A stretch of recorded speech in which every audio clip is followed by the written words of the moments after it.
In college, desperate for affection and tired of always coming second, I made a secret arrangement. I'd pay off his family's crushing medical debt if he agreed to be my boyfriend. It was supposed to be transactional, simple, until real. Feelings got involved and the truth began to unravel everything. This proud, brilliant scholarship student stayed with me for 4 years, then my family went bankrupt. When I broke up with him, he was ice cold. Not a word of protest. Years later, I was buzzing tables in a karaoke bar, drowning in debt, and he was a tech millionaire dating our class homecoming queen. He asked me, "Do you regret it?" "No," I said. "But I do," he replied. I never thought I'd run into Leonardo again, especially like this. As I set down the fruit platter, I kept my head down, terrified he'd recognize me. Camilla, the homecoming queen, sat beside him. They looked perfect together. A real power couple. "Excuse me," Leonardo called out. "Could you cut the oranges?" With my back to him, I sliced the oranges into thin wedges. A long time ago, when I loved oranges, Leonardo always cut them for me. He was meticulous about it, each slice perfectly uniform. Back then, I thought it was a sign of affection. Later, I realized it was just a habit. He could have been thinking about anything while cutting those oranges, anything but me. Years felt like a lifetime. Somehow, the conversation drifted to college romances. Someone said, "I heard Leonardo had a girlfriend all through college." I froze. Leonardo hummed in agreement. "Wow, for years? That's your entire college experience." The guy, sensing the awkwardness, pressed on. "Must be pretty unforgettable, right?" A heavy silence filled the air. Finally, Leonardo let out a soft laugh. "Not really." "He was just being polite," Camilla chimed in, her voice smooth as silk. "We went to the same school. It was, well, let's say it was tough on him. If it weren't for his ex, we would have been together a long time ago." "Of course, Camilla, you're a celebrity. No ex can compare to a star." The atmosphere lightened. I pulled my cap lower, desperate to escape. The fruit knife slipped, nicking my finger. I hissed, drawing attention. "What was that? Can't even cut fruit properly?" Camilla complained. "I'm so sorry. I'll get a fresh platter," I mumbled, grabbing the dish and making a dash for it. "Wait!" Leonardo's voice cut through the air, sharp and clear. "Turn around." My feet were rooted to the spot. 1 second, 2 seconds. My manager appeared, saving me. "So sorry about that. She's new and still learning. The fruit platter is on the house." She winked at me. "Go get a new one, quick." I escaped. "Be more careful next time," my manager told me. "But it's okay, everyone. Start somewhere. Just know that if there's a complaint, you won't get paid tonight." "Thank you," I breathed. "No problem. Be extra careful with that VIP room. They're all important guests, especially the young, handsome one in the middle. He owns some fancy tech company, someone we can't afford to offend. I'm kind of scared. Could you take the oranges in for me?" "Sure," I let out a sigh of relief. If there was anyone in the world Leonardo had every right to be offended by, it was me. I was the ex he so easily dismissed. I remember freshman year. Leonardo stood out in the crowd of new students, his faded clothes a stark contrast to everyone else. He was undeniably poor and undeniably handsome. I loved the cool, quiet tone of his voice, the way his eyelids lowered when he looked at me. Leonardo desperately needed money. Some connected kid had snagged the scholarship he deserved. So, one evening after class, I boldly grabbed his hand. "Leonardo, I like you. Go out with me. I'm pretty loaded. We can share my allowance, or if that's not enough, I'll pay you for a kiss." He refused, of course. But back then, my life was easy. I didn't understand rejection. The more he pushed me away, the harder I pursued him until his grandfather, the man who raised him, fell critically ill. Without hesitation, I covered the medical bills. Leonardo finally gave in. I foolishly thought I had done him a huge favor. Much later, I realized I got what I wanted, but at a terrible cost to him. Even after we started dating, Leonardo still worked every day. He barely touched my money. But things only got worse. Rumors spread around campus. They said he was selling himself for money. People looked at him differently, whispering cruel nicknames. Oblivious, I'd hold his hand and say, "Don't mind them, they're just jealous." I lived in my ivory tower, completely unaware that Leonardo was fighting a battle all alone. Senior year, my family went bankrupt. I didn't tell Leonardo. I simply called him and said, "Let's break up." "Why?" he asked. "I'm bored, okay?" And that was it. I imagined he felt relieved, finally free.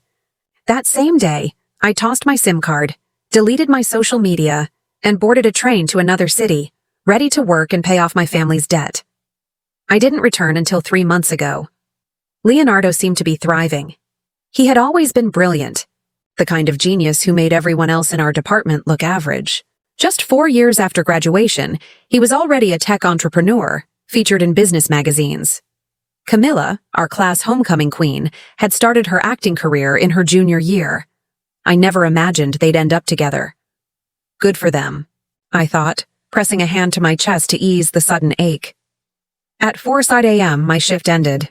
I was the last to leave. My coworkers, assuming everyone had already gone, had turned off the lights and shut down the elevators. I jabbed the elevator button, hoping it would come back to life. "Call someone." Leonardo's voice startled me. Stiffly, I called a coworker. The elevator whirred back to life. Leonardo and I stood in the confined space. "You guys work this late?" he asked, his tone neutral. "We can't leave until all the guests are gone." "Must pay well, huh?" "It's okay." I stared at the floor, my cap hiding my face. Leonardo, seemingly not recognizing me, made small talk and then checked his watch. "This elevator is slow. My girlfriend is probably waiting. She's pretty clingy." That's when I realized he was talking about Camilla. "And you working this late? Doesn't your boyfriend pick you up?" "I live nearby." The elevator doors opened. I bolted out. Leonardo, calm just moments before, suddenly exploded. "Running away again? Where do you think you're going, Maya?" "Disappearing. Without a trace, do you think it's funny?" Leonardo closed the distance between us, his steps firm and deliberate. He was still the boy I remembered, but the boyish softness had been replaced by a sharp, controlled maturity. "Deleted your social media, disconnected your phone. Even your professors couldn't find you. You're quite the magician, Maya." Slowly, I raised my head and met his gaze. "You must have used your connections, right? My family went bankrupt. My father's still caught in legal battles. He hasn't paid off all the debt yet." "Why didn't you tell me back then?" I was speechless. "Too proud, Miss Evans?" "No." Before I could finish, Camilla appeared. "Oh my God, Maya, it really is you." She was even more stunning than in college, every hair perfectly in place. "Long time no see? Everyone's been looking for you. Why haven't we heard from you in 4 years?" "I was down south." "No wonder." Camilla eyed my clothes with surprise. "Maya, isn't that the jacket you bought in junior year? It's practically falling apart. Why are you still wearing it? I used to throw out clothes after 1 season." Her question was a clear jab, but I felt nothing. "It's still fine, still wearable." Camilla nodded knowingly. "Are you having a hard time?" "You should have said something. Old friends can help each other out." She pulled out a card. "Take this. You don't have to pay me back." "Thanks, but I don't need it." I looked at her, then at Leonardo, and gave a faint smile. "I'm getting married soon. Be sure to come."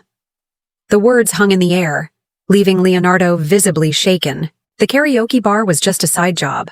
I had a full-time job too. On Monday, a new client arrived at the office.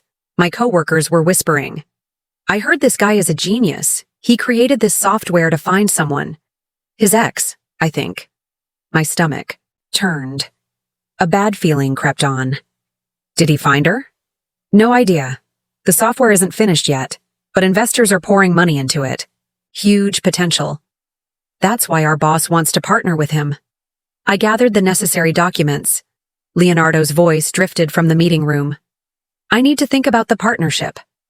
I opened the door and placed the files on the table. Leonardo's eyes locked onto mine. "What are you doing here?" "Working," I replied. This was my main job. My boss looked curious. "Maya, you know Mr. Leonardo?" I hesitated, then said, "We've met." "Just met," Leonardo added, his voice tight with anger. I couldn't understand why. He was so angry. Wasn't he the one who walked away without a second thought? He pointed at me. Mr. Lee, I'll sign a contract on one condition. Maya Evans becomes my personal assistant. My boss agreed immediately, not even giving me a chance to object. They spent the entire day in meetings. In the evening, I grabbed my bag, ready to leave. Leonardo blocked my path. Where do you think you're going? You haven't dismissed me. Mr. Leonardo, but I can't stay late today. I have something to do. What is it? I have to make deliveries. Leonardo stared at me in disbelief. I used to be the kind of girl who wouldn't even touch takeout. During all 4 years of college, Leonardo worked as a delivery driver after classes. His dinner was often just the free meal provided by the delivery company. Once I went to see him. He was crammed into a tiny room with other drivers, eating rice from a styrofoam container. Leonardo, how can you eat that? It's not hygienic. His expression tightened. Does it matter if it's hygienic or not? Come on, let's get some steak. I dragged him to a fancy steakhouse where the average meal cost over $70. He stood outside for a long time, silently taking off his delivery uniform. After my own fall from grace, I finally understood how he felt that day. Just like today, it started to snow. The ground was slippery. I fell, spilling the food.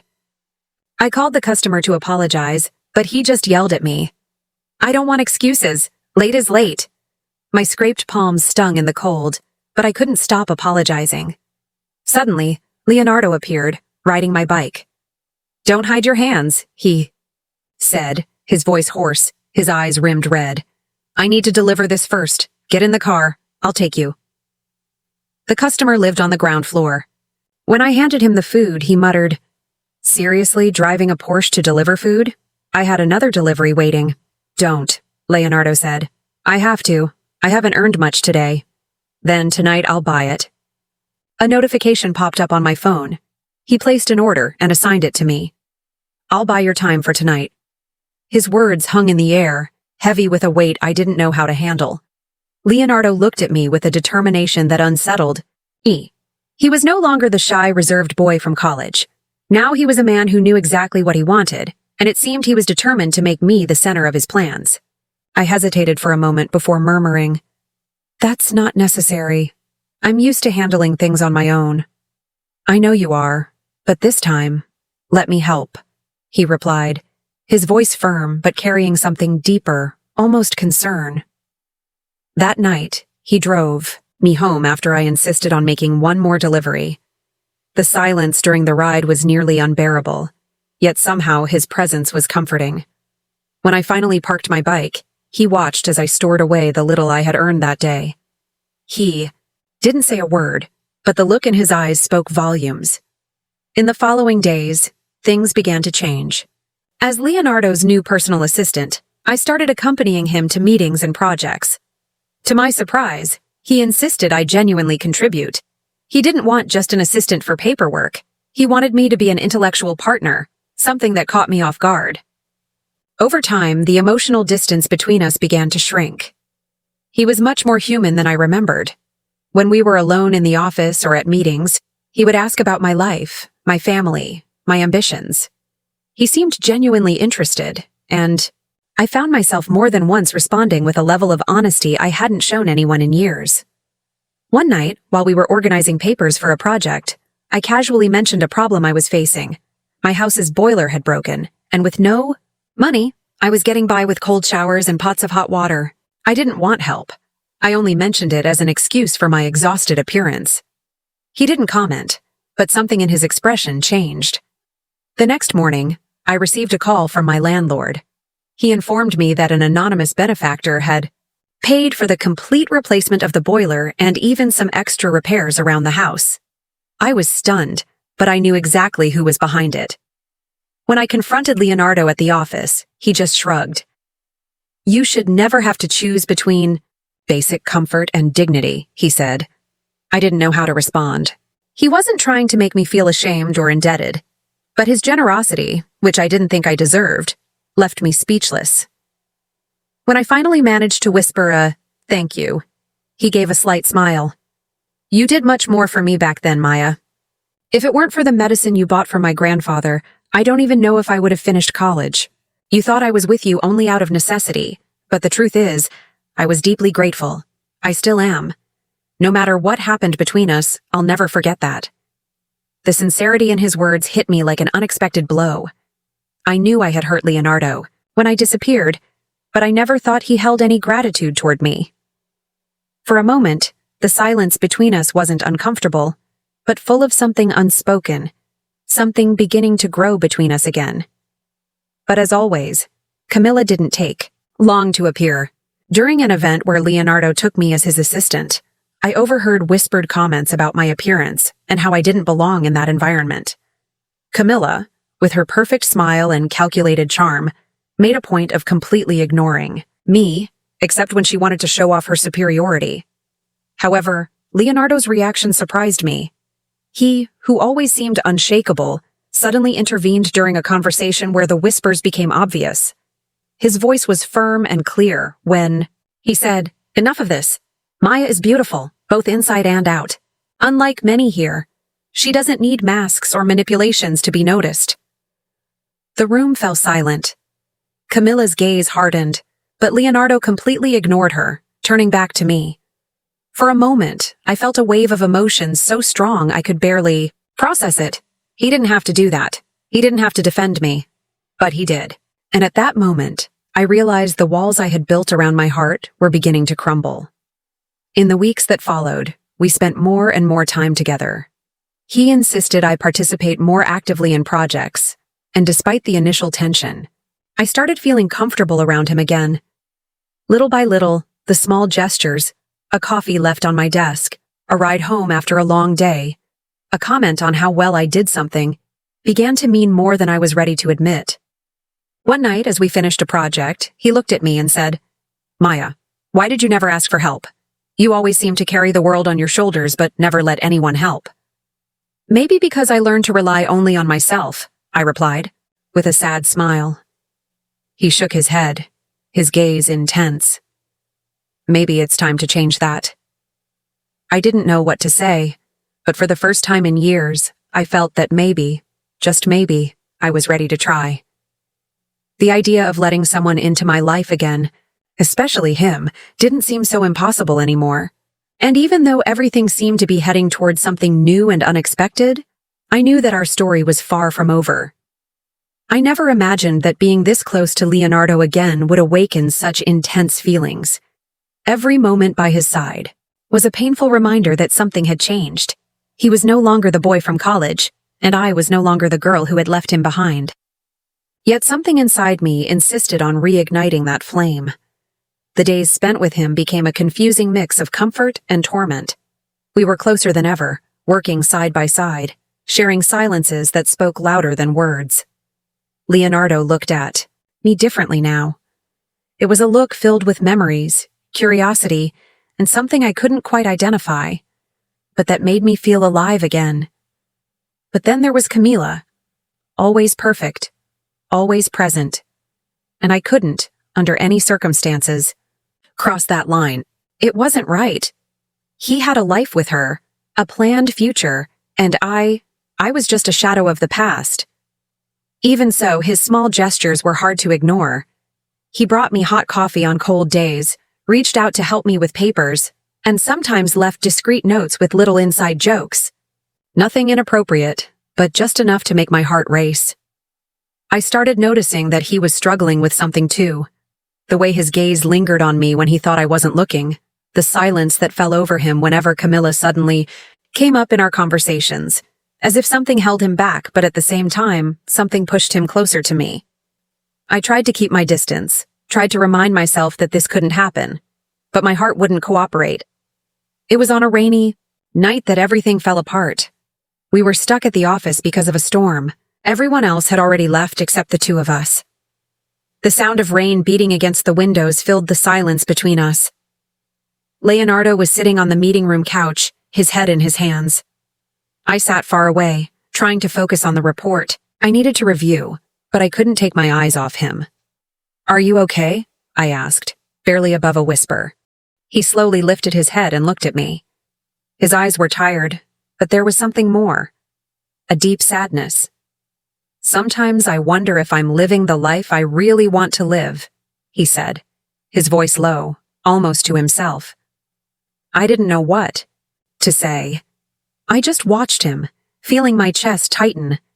Camilla and I, things aren't what they seem, he continued, averting his gaze. It's like we're trapped in an image we created and can't escape. I don't feel the way I used to. He paused, taking a deep breath. But with you, Maya, it's different. It always was. My heart nearly stopped. This couldn't be happening. I couldn't let it. Leonardo, you can't say that. You have someone, and My voice faltered. He slowly stood up, walking toward me. He stopped just inches away, and I could feel the heat of his presence. I know, and I fought against it, tried to ignore it, pretend it was just nostalgia. But it's not, Maya. I can't deny it anymore. Please don't do this, I whispered, feeling tears sting my eyes. This will only hurt us. He shook his head. No. What's hurting us is pretending. I realized I've spent years stuck in something that doesn't fulfill me, and you make me feel alive again. I don't want to live a lie anymore. My breathing grew heavier, and before I could say anything, he took a step back, as if to catch his breath. The day you disappeared, it felt like a part of me left with you. I hated you for it. But now I understand. You had to leave, and I had to grow. But now that you're here, I won't let you slip away again. He nervously ran a hand through his hair. I broke up with Camilla. The words came out as a whisper, but they hit me so hard my whole body froze. What? My voice was barely audible. I ended things with her today because I can't keep living like this. I can't keep pretending my heart is somewhere it's not. It's always been with you, Maya. I didn't know what to feel. Part of me wanted to run, escape that moment that was changing everything. But another part, the part that had always loved him, wanted to stay. Leonardo stepped closer, his voice low but steady. I don't expect you to forgive me for everything. I don't expect you to trust me again right away. But I need you to know that all I want now is to be with you. Not out of obligation, not out of debt, but because I love you. Tears silently rolled down my cheeks. Everything I had repressed, all the love I had hidden for so long, came crashing down. He slowly raised his hand, hesitant, and gently touched my face. You're beautiful, Maya. On the outside, yes, but what holds me to you is who you are inside. You're strong, brave, genuine, and none of that compares to appearances or status. You are everything I need. I closed my eyes, feeling the warmth of his hand. For the first time in a long while, I allowed myself to feel. I allowed myself to believe. When I opened my eyes, I saw the sincerity in his, no doubt, no hesitation. And then, without words, I simply leaned in. It was a soft kiss at first, as if we were both afraid of breaking something fragile.